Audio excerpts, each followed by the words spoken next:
So the Washington Post put out this article. It is behind a paywall. It's called A Louder Voice in Fighting Abortion Bans, Men in Red States. Since it's behind a paywall, I went to Reddit and someone posted a link for us all. So let's get into it. I'm just going to read this to us. It says Thomas Stovall grew up in a strict Baptist family in Mississippi and always believed that anyone involved with terminating a pregnancy was destined for hell. But his lifelong conviction crumbled when his wife, Chelsea, was 20 weeks pregnant with their third child. Tests showed a severely malformed and underdeveloped fetus, one that was sure to be stillborn if carried to term. There was other devastating news, too. Continuing with the pregnancy could threaten Chelsea's health and future fertility, doctors warned. The couple lived in Arkansas, which has a near total ban and is surrounded by states with their own highly restrictive laws. So they drove 400 miles to reach a clinic in Illinois where they could end the pregnancy. As they did, Stovall says he decided he was dead wrong about abortion being a sin. Now that his whole life had been upended, now everybody is not a lady of the night that needs a abortion. He began knocking on doors, hoping to change other men's minds and help get abortion measures on the state ballot this fall.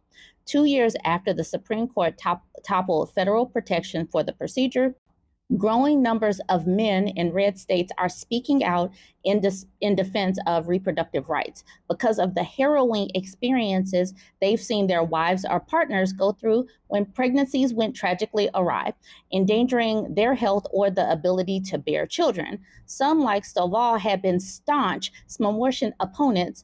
Others concede they'd given the issue little thought until it hit close to home because they didn't have to think about the health of a mother until their wife appliance was malfunctioning.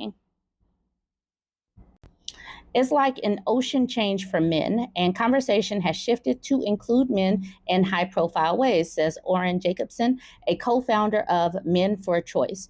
The group, formed nearly a decade ago, has intensified its advocacy in the past year as more states criminalize termination. Florida is a prime focus. When we think about our organizing strategy, it's to help men see the harm that such laws cause, including harm to their families, Jacobson said. It's also to put the issue in a broader context for them, he added. It's not just about termination of pregnancy, it's about freedom, it's about power. It is an issue that impacts all of us and the women and family we love.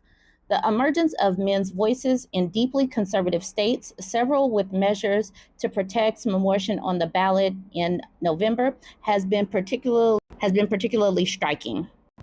In a series of posts on X that went viral this spring, Texas radio DJ Ryan Hamilton detailed what happened to his wife, Jess, during a prolonged miscarriage at 13 weeks. She was refused treatment and sent home by two Dallas area medical facilities where doctors cited the state's termination restrictions, Hamilton said. She ended up bleeding heavily for more than 24 hours until she lost consciousness on the bathroom floor. Until then, Hamilton acknowledges termination care was not on my radar. He now encourages other men to tell their stories on a podcast he began hosting this summer as his wife recovered. It's called Correct. And his introduction explains, in the wake of our family's tragedy, and in hope of affecting change, I decided to keep this conversation going. Men have to have a voice and step up to this, he said in an interview. This is not just an issue for women to talk about on their own. I'm all in. And I did highlight and showcase Ryan Hamilton's whole tweet on a post of mine a few days back and months ago, I think back in May, when he originally posted this post on Twitter. The results of the latest Washington Post ABC News Ipsos poll found that 1 in 5 men called termination a top voting issue for them this year. While it resonates more among Democratic men, with 34% identifying it as one of their most important issues, 15% of both independent and Republican men also say it's one of the single most important issues in their vote, adding to the GOP's challenge ahead of November's presidential election. By comparison, in a 2019 Post ABC poll, fewer than 10% of men said termination was a top loading issue, regardless of party identification. Men have strong feelings about this issue now. Men care about this issue now, said Tresha Undem, a partner with the nonpartisan public opinion research group Perry Undem, who has studied termination for more than 20 years. The 2022 Dobbs decision that reversed Roe v. Wade was a turning point. Post Dobbs, they see this as impacted their own personal rights and feelings. Yet, connecting the dots between miscarriage care and termination is still not clear to many men, said Greer Donnelly, a national expert on termination law and associate professor at the University of Pittsburgh Law School. The lining of Dobbs is that it forced people to talk about what was stigmatized and shrouded in mystery: miscarriages, fetal anomalies, stillbirth, she said. They're now realizing the range of scenarios that can be directly impacted by state bans, and the end of this illusion that you can separate elective termination from emergency terminations. Men have an integral role here, in Donnelly's view. Termination is now a crime, and it's impacting men and women, families, in their own ways that are unpredictable, she said. Men telling their own stories is going to be a big way to change hearts and minds. Okay, I'm going to skip this part about in vitro fertilization. You can read that on your own. It's still here. So here is a map where termination and reproductive rights are on the ballot for 2024. The blue states highlighted are measures to protect. The yellow state of Nebraska is a measure to restrict and protect. Termination and reproductive rights opponents say that individual stories, however wrenching, do not signal a broader crisis.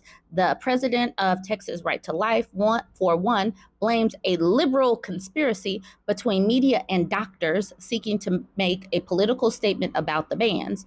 John Ciego said his organization, working with other red states to clarify that miscarriage care is allowed where there is no longer a fetal heartbeat or when an ectopic pregnancy is diagnosed. There has been a lot of misunderstanding, he said Friday, inviting men who are upset about what is happening to their wives to come join this movement and making laws more clear to doctors and hospitals. Part of the public discussion that is being propelled by men whose wives have been plaintiffs in lawsuits brought by the Center for Reproductive Rights.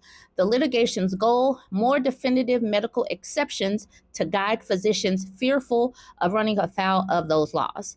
In Idaho, John Atkins raced his wife from their home in Caldwell, to a suburb of Boise, to Portland, Oregon last year after an ultrasound showed a fetal anomaly so complex that she was likely to suffer potentially deadly complications.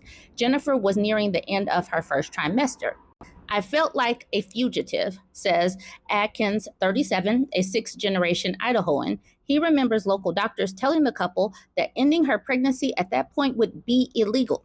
This June, the U.S. Supreme Court ruled that Idaho hospitals should be allowed to perform emergency termination care to stabilize patients despite the state ban. What we went through, it violates all common sense, Atkins said. He vowed that day he would never again sit on the sidelines where it came to termination rights. He has since attended rallies and related community events. I had not really known that miscarriages would be impacted like this. It was really the first time as a man I realized what all this meant. Okay, so I'm going to stop there. You can read the rest of it on your own. I read most of it. Here is more if you want to read it. And here is the end. I want to talk a little bit about the fact that these men are only jumping into action because of the women that are being impacted. So this was posted to the subreddit Welcome to Gilead. They're the ones that posted the paywall free link. So what they are saying: when you suddenly realize you might lose your free child care handmaid, and then Enter Today says, Mommy Bang Maid, there, corrected it for you.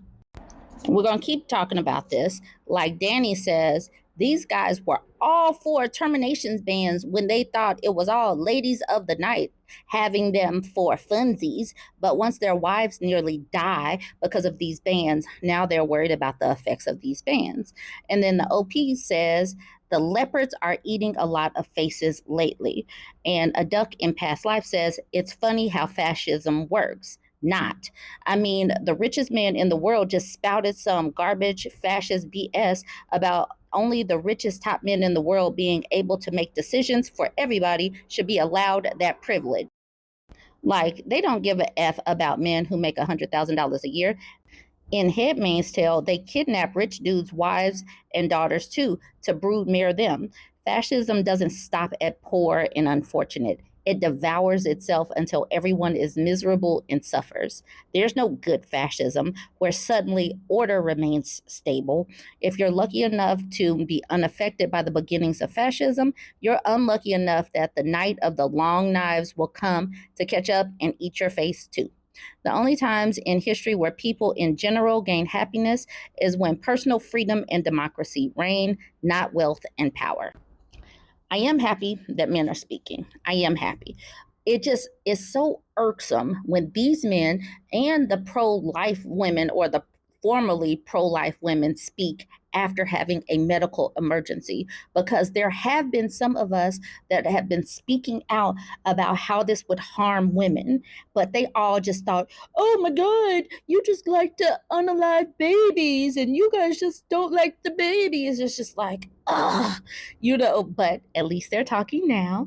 And now we have more men coming over. It's too bad that so many people, women, children, had to be impacted for them to come over to reproductive freedom side, but they're here now. All right, y'all, join the conversation. Tell me what you think about this. Don't forget to like, comment, and share.